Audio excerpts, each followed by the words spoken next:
Hello po! So this is Shan Province Life. Good morning po sa inyong lahat. So ngayon, andito tayo sa aming bahay. And ito yung mga update namin dito guys. Nagpagawa ka ulit kami ng lamesa. Ito yung sinabi ko sa previous vlog ko na nagpagawa kami ng lamesa at upuan. And ito na siya ngayon. Malapit na siyang matapos.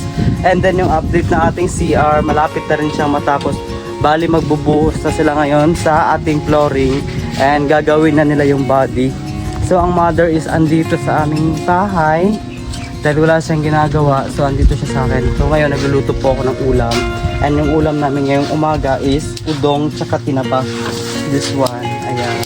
Bumili, nangutang lang ako kay Latita nito. Kasi kalimutan ko palang tawag nito, magdala ng pera kanina. And then ayan, nangutang ko, kaya bumalik na lang ako kay Latita at nangutang nito. So ayun, ito yung ulam namin ngayong umaga. And then mamayang tanghali, iba rin yung ulam namin. Bali magluluto din kami mamayang kaya. So ayun po, samahan nyo ko, let's go po! So yun guys, magluluto na ako. Nagsaing na rin ako ng kanin kasi di pa siya kumulo. Aray, okay? Di pa siya kumulo. So magluluto na muna tayo ng tawag dito, ating ulam. Pinagsabay ko rin yung dalawa para mas madali tayo matapos. So hindi natin naman ito. Ulam namin ngayong umaga to. And mamayang tanghali magluluto ulit tayo ng ulam. Yung ulam naman natin mamayang tanghali is chicken para sa ating para sa mga nagtrabaho dito kila Pia din sa pinsan ko. Yun yung ipapaulam natin sa kanila mamaya.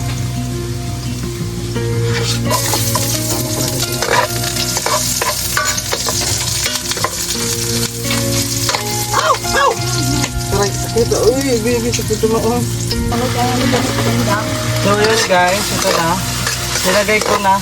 Hindi ko na pinakita yung buong process ng anong paglagay. Kasi nga po, pumuputok dahil sa sili na nilagay ko. Naglagay tayo ng sili. So gagawin natin, lalagyan na natin ito ng tubig para ilagyan natin yung udong pag kumulo na siya. Pero, katong mga side kayang papa? So ayan na guys, ito na yung niluto kong udong na with tinapa or sardinas. And nilagyan ko lang siya ng tuyong kasi nga po may asin naman kami pero mas better kung tuyo na yung lagay ko. Ayan, yan yung ulam namin ngayong umaga. So ayan, kakain na kami. Katrina, alin na kat? Dali, alin na ka na dali. Yan, torno diri. Sa likod sa lalom. Torno ni kayo dyan. Kain po.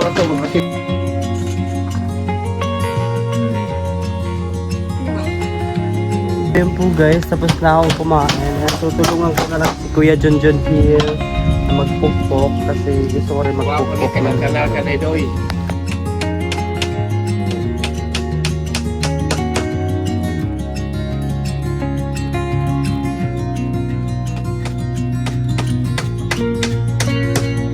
Ayan po, unti na lang. Matatapos na namin yung mesa. Ayan. Grabe, ang galing, ang laki. So here na lang yung kulang namin, pero yung upuan namin okay na po. So yung pag varnish nito is hindi mo na ngayon kasi nga pag sasabihin ko na sila lahat para isahan lang. Etong dito, babarnishan ko rin dito. And yung dito sa CR, ito na yung update ng ating CR. Ano na siya, nagbuhos na sila para sa ating flooring. So yan na, may bubong na ang ating CR. And nakaupo na yung ating toilet bowl. Tama ba? Ayan. So, and ito yung safety tank natin. Tuyong-tuyo na siya. Ayan po. Diba? Sobrang ganda. Here is magli-level lang sila. Liberan lang mo ko, no? Tapos buhusan na nato siya kuhaan sa pinto. Flooring na. Nakol kapaspas ko. Salamat kayo, cool.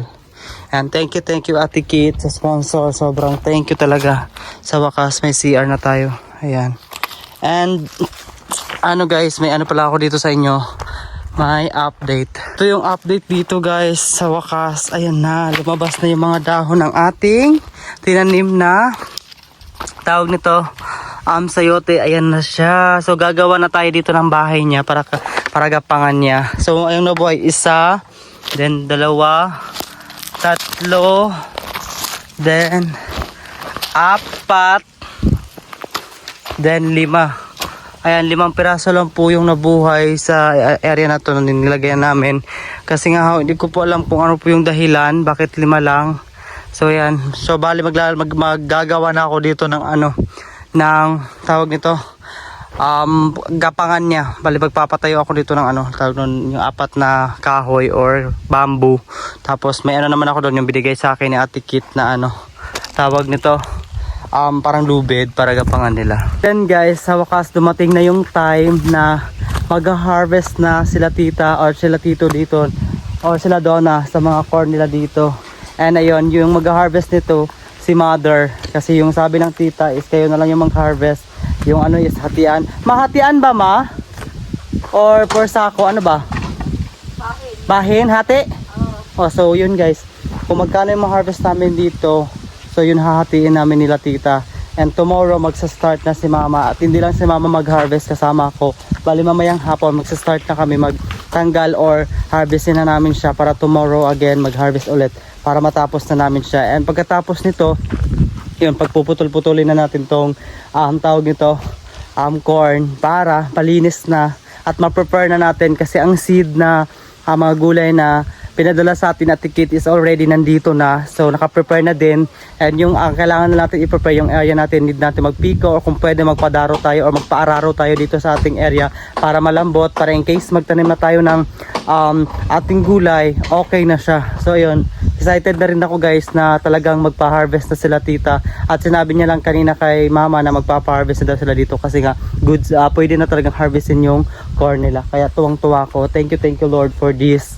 Sa wakas talagang magagamit na natin yung ating area or ating lupa, talagang magamit, mataniman na natin ang ating gulay. So matatawag na talaga nating may farm na talaga tayo, kasi nga makakapagtanim na tayo ng sariling gulay o kung ano pa yung pwede nating itanim.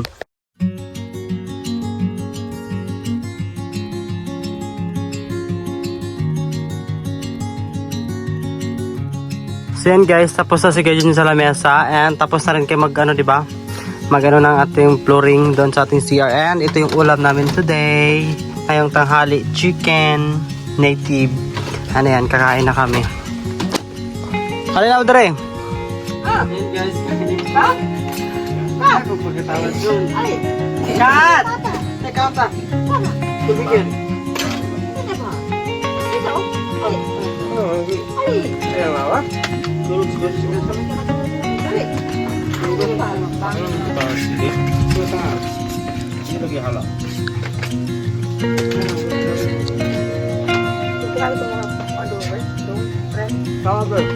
So yun guys, ito ay tapos na. Na-flooringan na din yung ating CR, and yung kulang na lang dito is yung kanyang tawag nun, dingding paikot. So tomorrow na lang yan aayusin. And dito naman na side sa kabila, tapos na yung mesa natin. And si Kuya Junjun is andito na sila sa ilalim ng ating lutuan. This one, andito na sila. Nilagyan na nila ng, naglalagyan natin ng kahoy or ng mga tubig natin. Ayan, yung iba pa nating gamit. Ayan po.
Yan po guys, yun yung natapos namin ngayon dito sa aming bahay. And sila Kuya John is uuwi na din kasi hapon na, 4 na ng hapon, magpa 5 na. And then ako, diretso ako doon sa sa area ko sa kabila kasi check ko yung saging dahil may nagsabi na sa akin na di kasi ako nakapunta doon nakarang araw. Nagsabi na sa akin na kailangan ko natanggalin yung puso ng saging kasi nga may tatanggalin na daw talaga na puso ng saging. So doon kami dadaan ni Mama ngayon para matanggalan namin yan. Let's go po. So yan po, andito na tayo. So maglilibot lang tayo dito, saglitan lang tayo maglibot dito at tatanggalin natin ang puso ng saging. Mother, sumama ka na sa akin. Let's go na dito. Tara. Wala ang tanak mo. Ha? Yan ang tanak ko ba? Dali ba? Dali lang ba? Tara. Yung mga kung ano doon?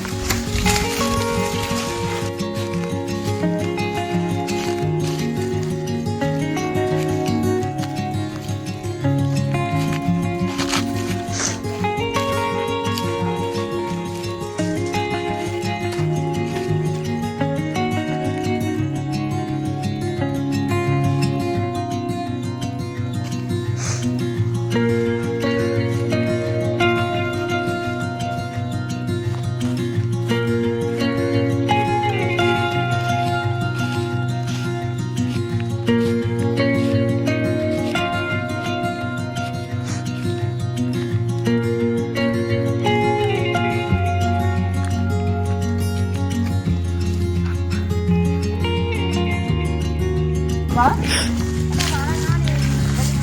Ito na pwede?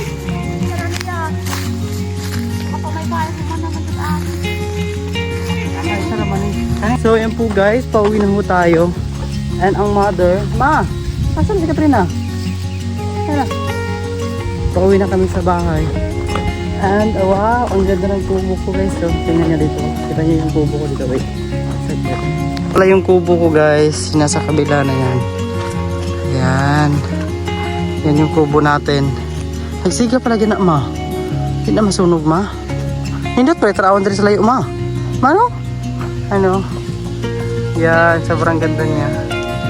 Hello po, good morning. So, andito ulit tayo sa ating bahay. And ngayon ngayong umaga pala is mag-harvest na kami ni Mother ng corn. And yung kasama namin mag-harvest si Budoy, ako, si Katrina at ang aking ina.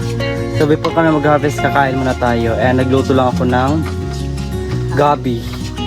Yun, paksiw na gabi. So yun guys, kain muna tayo before mag-work. Yun guys, magsa-start na kami ni Mother. Dahil anong oras na din. Kakatapos lang din namin kumain. And ayun, magsisimula na kami mag-harvest. Style natin kaya atong halbuton tas ibutas atong tapos ako to nato niya. Ano? Sige. Magtudling-tudling lang ta. Dito kami mag-start mag-harvest. Maayos sa drama. Sa babaw. Kaya paubos ta. Na po mag-start ta diri atong mukatag atong agi. Tapos anak na po. Anak sa bahay. Gili dalo na ko ni tanan oh. Awaro na.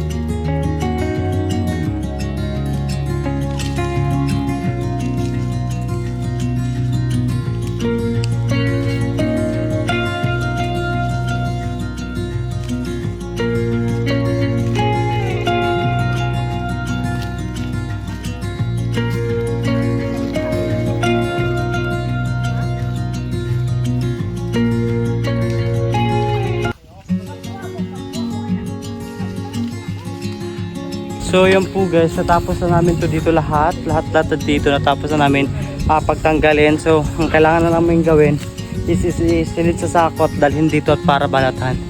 So stop muna kami kasi magluluto muna kami ng pagkain para ngayong tanghali.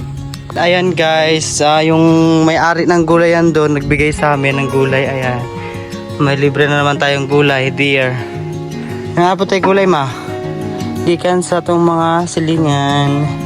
Ay, may mga ano sila, sitaw at saka okra. So yun guys, ang mother pinagsilid niya na sa sako kasi ano ko na, hahakutin ko na doon sa bahay. Doon namin sila lagay sa may bunot na yan para balatan na namin.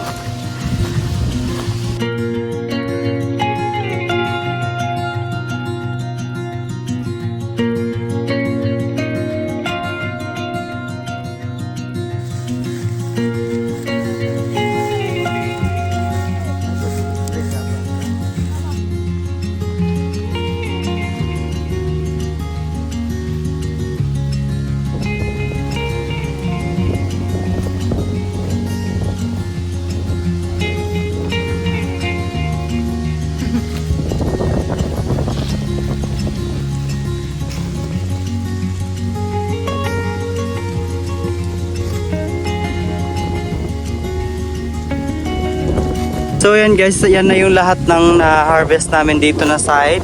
Pero yung doon na side sa kabila, hindi pa namin sinimulan. Bali, ito lang muna.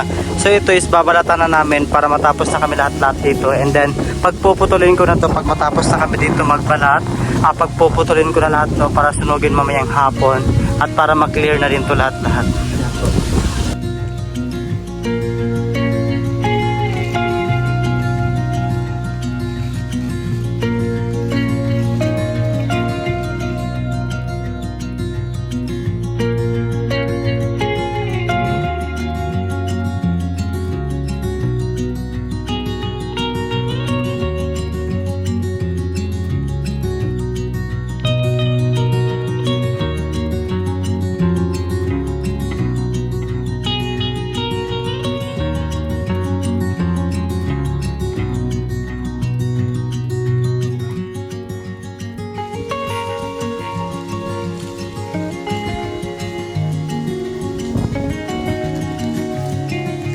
So yan po guys, ito na yung natapos namin. Yung lahat-lahat ito po yung nakuha namin. Parang isang sako lang. Parang isang ganto lang ata yung makukuha namin sa isang ganto, isang area na to. Lahat-lahat na area na to. Yung makukuha lang namin is yan lang po. Ayan, isang sako. So, bali tomorrow na kami doon sa kabila. Lipat kami doon bukas.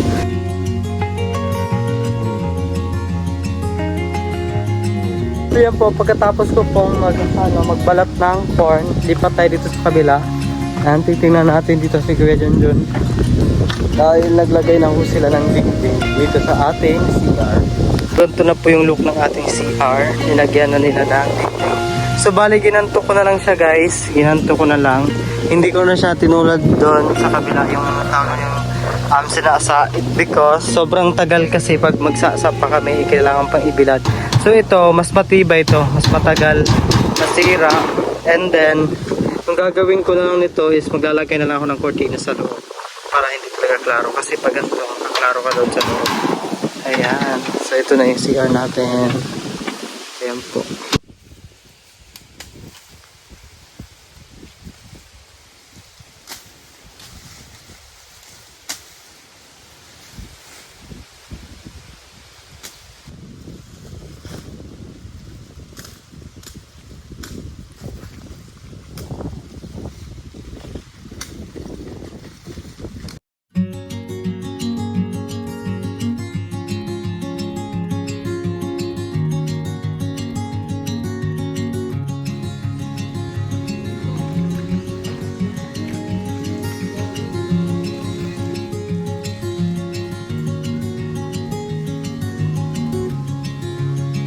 So yan guys, pababa na kami, pauwi na kami ni mother and di kami dito matutulog. So kailan ba tayo matutulog dito dear? Tagal pa ba? So yan, basta uwi na kami. So yan guys, dito lang mag-i-end yung vlog ko. Maraming salamat sa inyong lahat and please don't forget like, share and comment. And yun, sa mga bagong subscriber ko, thank you po sa pagsuporta, sa pagnood sa akin, sa walang sawang suporta sa akin. Thank you po. At anong masasabi mo? Salamat. Kailan pala. So yan guys, bye-bye. Thank you.